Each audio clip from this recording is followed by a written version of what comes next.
You know that feeling when you're rummaging through your grandma's attic, and suddenly you strike gold. It's like hitting the jackpot without even trying.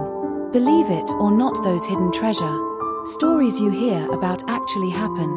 They're not just myths, so let's dive into some Antiques Roadshow discoveries that turned regular folks into millionaires. Number 23, Navajo Ute blanket. On the Antiques Roadshow there was this Navajo Ute blanket that didn't look fancy at all. It just had bands of white, black and blue, and most people would pass it by without a second thought. However, you should never judge a book by its cover, because this blanket has a huge backstory. The owner inherited it from his grandma, who used to toss it on his bed or wrap him up in it when it got chilly. While it might sound ordinary, this blanket was anything but. The experts on the show took one look at it and were shocked at what they were seeing. They recognized it as a prime example of Navajo weaving, one of those rare chief blankets that can cost a massive fortune. They estimated its value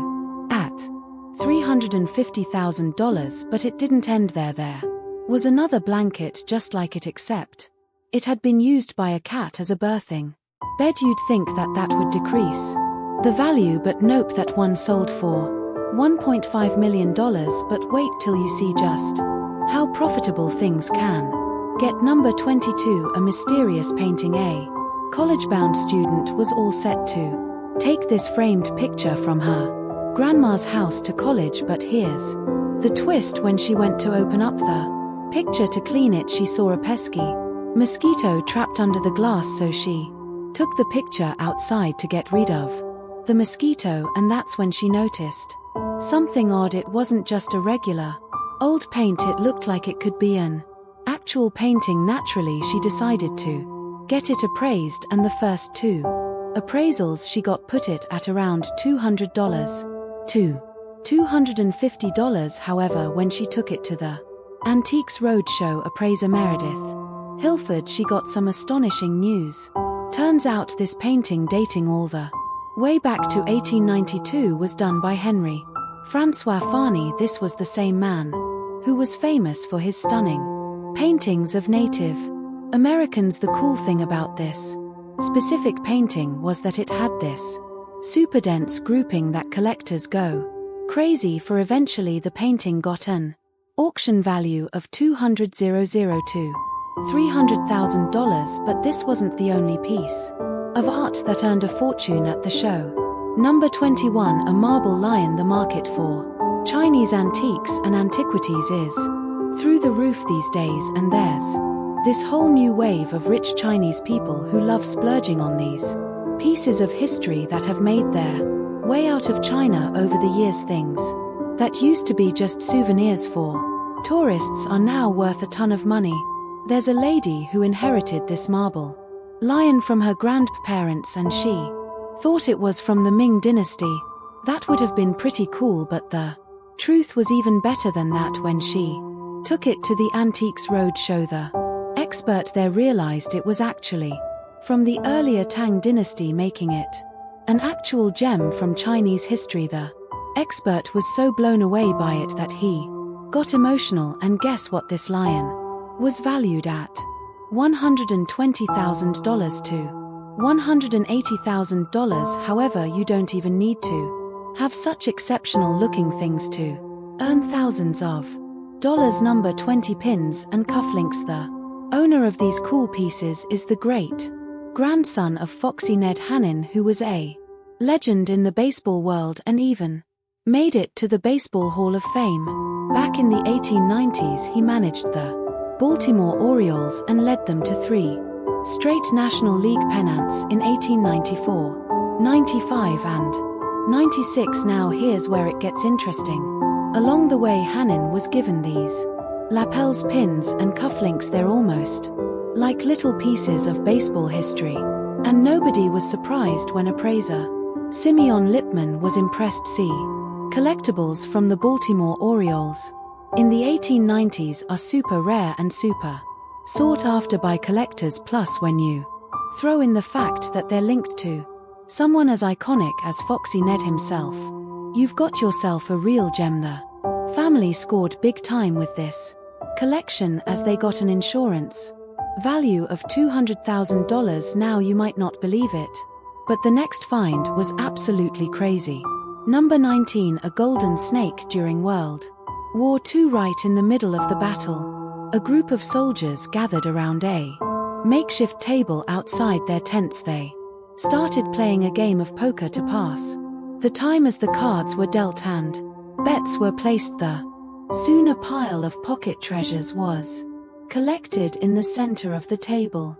Among those treasures sat an English woven gold snake bracelet dating back to around 1875. This wasn't just any ordinary bracelet. It had a serpent design with its head adorned by a stunning large sapphire, speculated by appraiser Peter Schaefer to be of the coveted cashmere variety. It was known for its exceptional quality, and Schaefer estimated that the exquisite bracelet could fetch anywhere from $25 to $27,000 on the retail market. However, even tiny cute kittens could get this level of earnings in no time. Number 18, the musical kittens. The owner of this item was debating whether to take this old painting to the Antiques Roadshow, and at the last minute she finally decided to go for it. In the end, it turned out to be a smart move. The painting, called Kitten Symphony, is just too cute for words. It features adorable little kittens, but it gets even more fascinating. It turns out that this painting was done by none other than Julius Adam II, a famous German painter who was renowned for his ability to capture the essence of cats and kittens.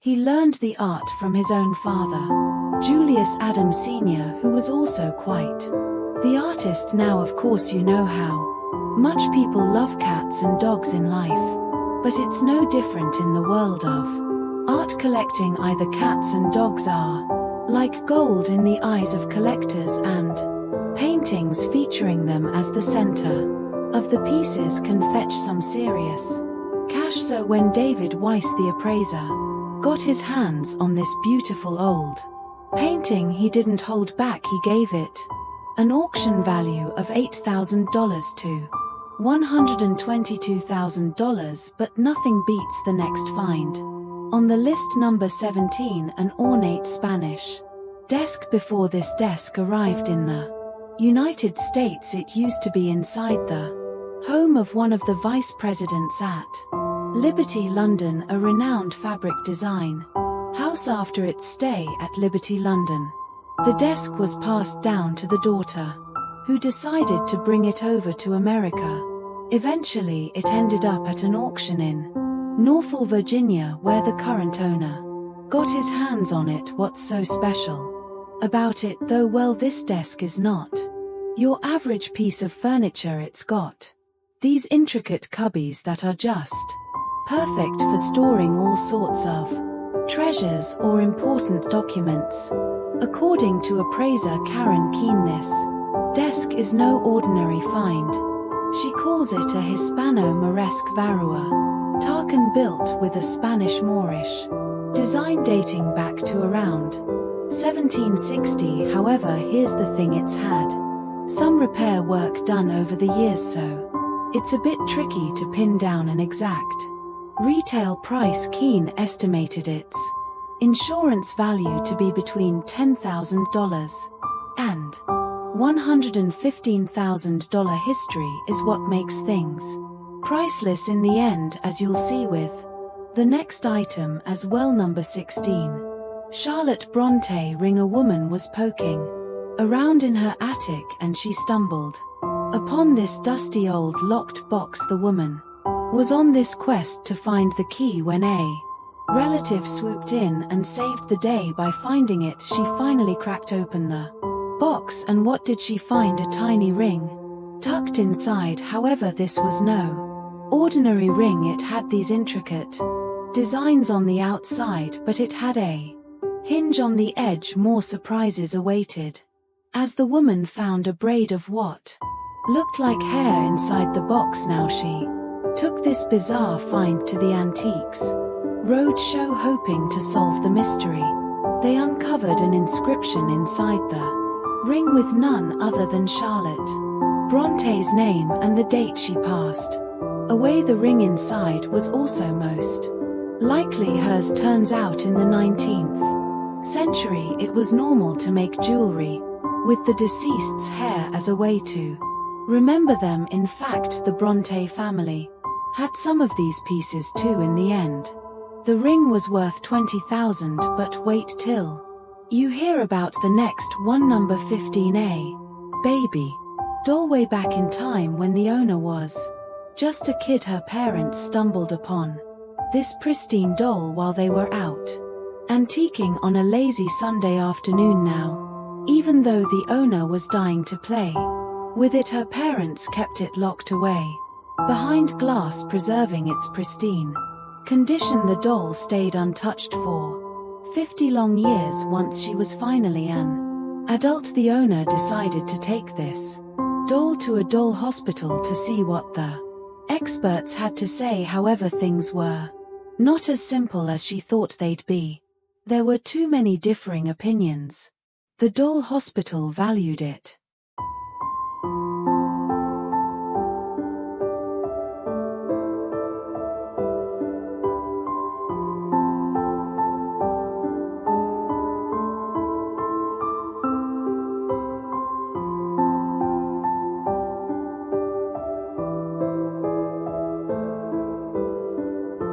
$116,000, while another antique expert threw out a much lower estimate of $3,000. There was a massive gap between these estimates, but when appraiser Billy Harris got her hands on it, she sided with the doll hospital, giving it an auction value of $16,000 to $188,000. Sometimes, though, attention to detail is all you need to make something earn thousands of dollars. Number 14.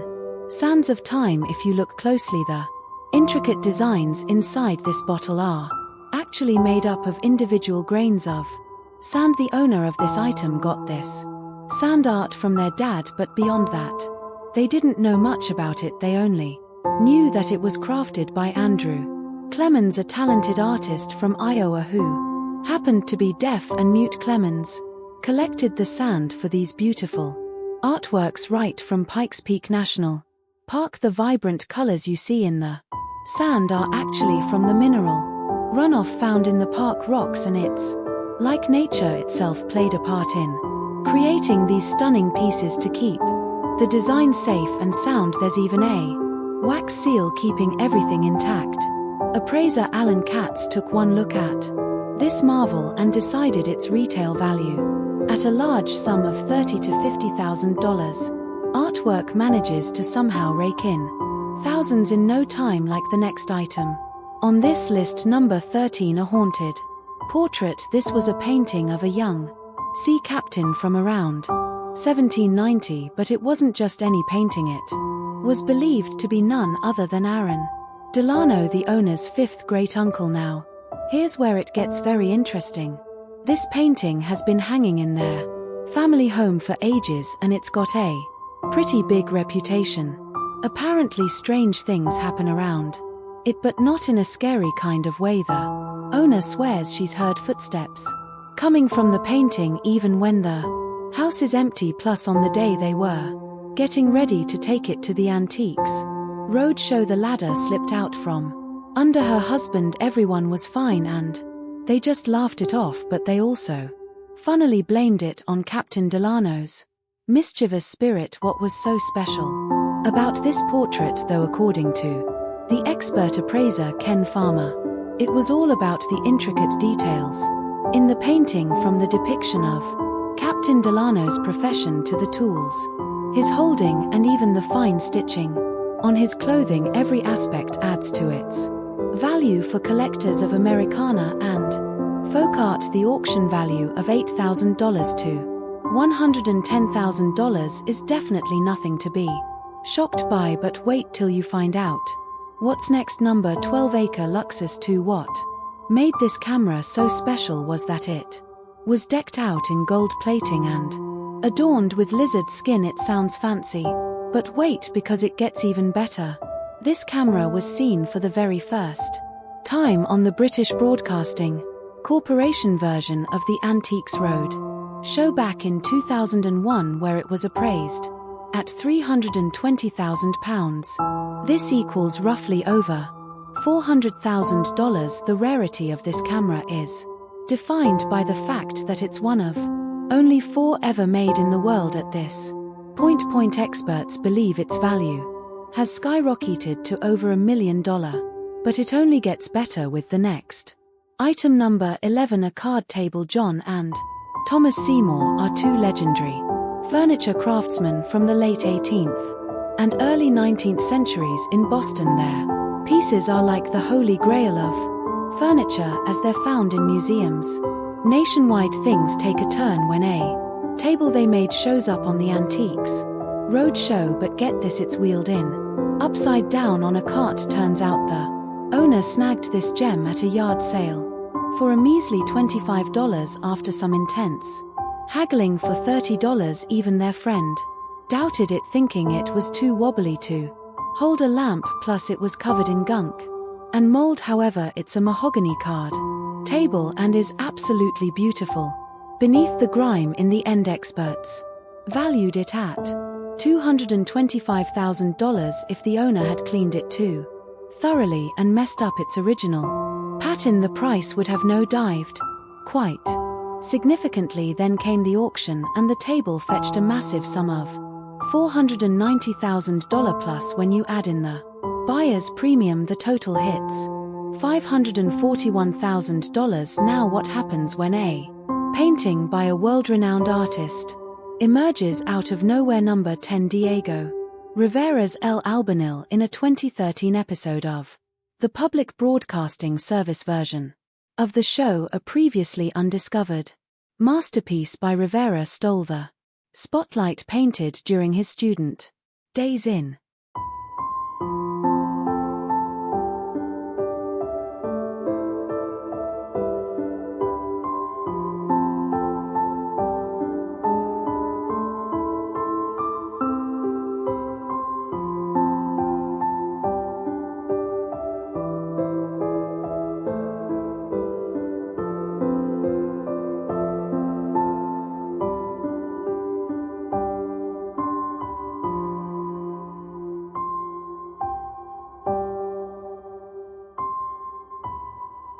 $19,004. This portrait was thought to be lost until it resurfaced on the show. The man who brought it genuinely couldn't believe it when he learned that the painting was worth $1 million. Not only did this appraisal become the highest of the season, but it also earned the title of the most expensive painting ever appraised on the show. However, sometimes flowers turn out to be just as valuable as anything else.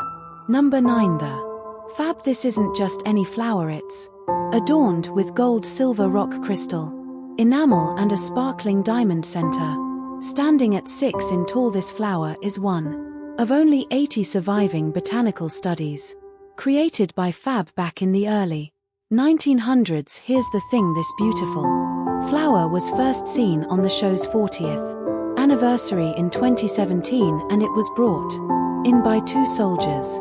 It came in its original presentation box and had been passed down through their regiment, so you can probably imagine their reaction when the experts appraised it at over £1 million British pounds. It's pretty impressive, and soon came out to become the most valuable item on the British version of the Antiques Roadshow. But the second most valuable item ever on the show is equally impressive. Coming back to the artwork, the next item is going to leave you shocked for a good minute. Number 8. Angel of the North. This is the maquette or preliminary model for the famous Angel of the North sculpture by Anthony Gormley in Gates Head, England. Standing at 6 foot tall, this contemporary art piece served as a model for the massive 66 feet high outdoor sculpture back in 2008. It was valued at over $1 million, which is roughly $1.20 Million. Now wait till you see what's next. Number 7. Lincoln's assassination eyewitness letter. It was a tragic historic moment when President Lincoln was assassinated. This is how it unfolded. John Wilkes Booth snuck into Ford's Theater while President Lincoln was there with his wife watching a play. Then just as the crowd was laughing, Booth pulled out a gun. He aimed at Lincoln and pulled the trigger. Chaos erupted and Booth jumped onto the stage waving a dagger and shouting "Sic Seer Tyrannus," which meant "thus ever for tyrants." Now what we've always heard might not be the whole story. See, back then people in the theater were probably more bewildered than anything else. That's where this letter comes in.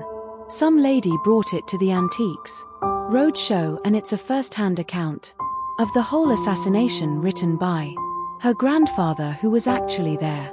He didn't go to see Lincoln. He thought General Grant would be there instead. He witnessed history unfold. According to the letter, Booth didn't just shoot Lincoln and run. Apparently he made a whole scene, shouting things like "I have done it" and "the South's avenged." In the end, the letter was worth $10 to $15,000, but the next item's journey was a real roller coaster. Number 6.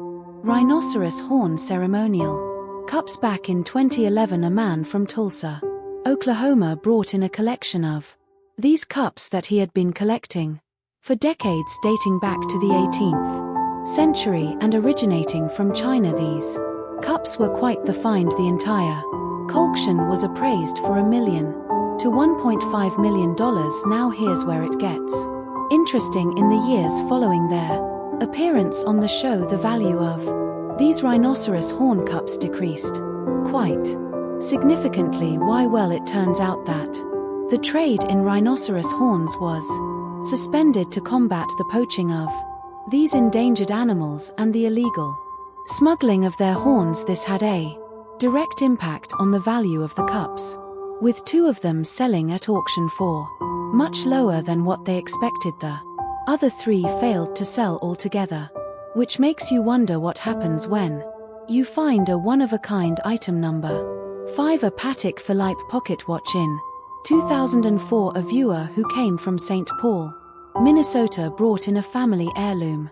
It was this stunning gold pocket watch that dated all the way back to 1914. Now, we all have treasures tucked away, but this one was something else, crafted by the Swiss company Patek Philippe. This watch was no ordinary timepiece. It had a lot of intricate features and came complete with its original box warranty and even some extra parts. Initially appraised at around $6,000, the owner was floored when the experts valued it at about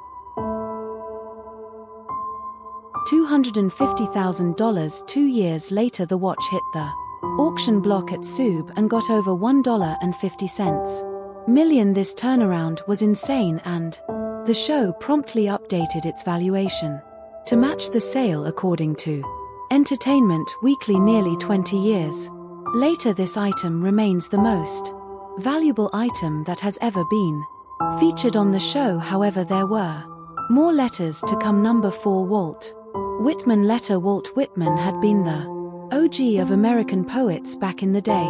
People either loved or hated his poetry, but now he's a big deal in the American literary world. Things turned when someone brought something pretty cool related to Whitman on Antiques Roadshow. It wasn't some rare book or anything, but something way more personal. During the Civil War, Whitman was out there helping wounded soldiers by writing letters for them to send back home. A few of those letters survived, and even fewer had Whitman's signature on them. Now this letter ended up on the Roadshow not because the family thought it was worth a fortune, but because it was part of Their stash of Civil War things, however. When the experts laid eyes on it, they knew. It was something special. They put a price tag on it, claiming that it was worth $8 to $122,000, but after talking with a Whitman expert, they bumped up the estimate to $20,000. History is just that valuable.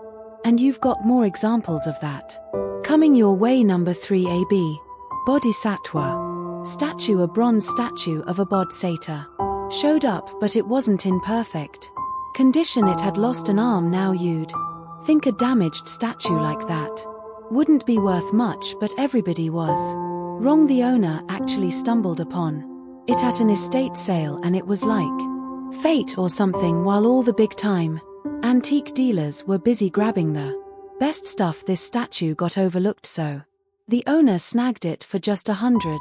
The experts went wild when they saw it. They dated it back to the early 15th century and said it could fetch around $100,000 to $150,000 at retail. Turns out they were way off the mark when the statue went up for auction. Later on, they found out it was from the Tang dynasty, an even earlier period. In the end, it sold for $2 million at Sue's. However, you've yet to hear about the most fascinating item on this list. Number 2, Banks's Mobile Lovers. An episode of the British Antiques Roadshow depicted the story of a guy who snagged a Banky piece from a Brighton swimming pool ages ago. In this episode from October 2020, he brought in this spray-painted rat holding a drill that he took from Salt Dean Leo 20 years back. Rhett Moss, the painting's expert, was unimpressed when the guy revealed how he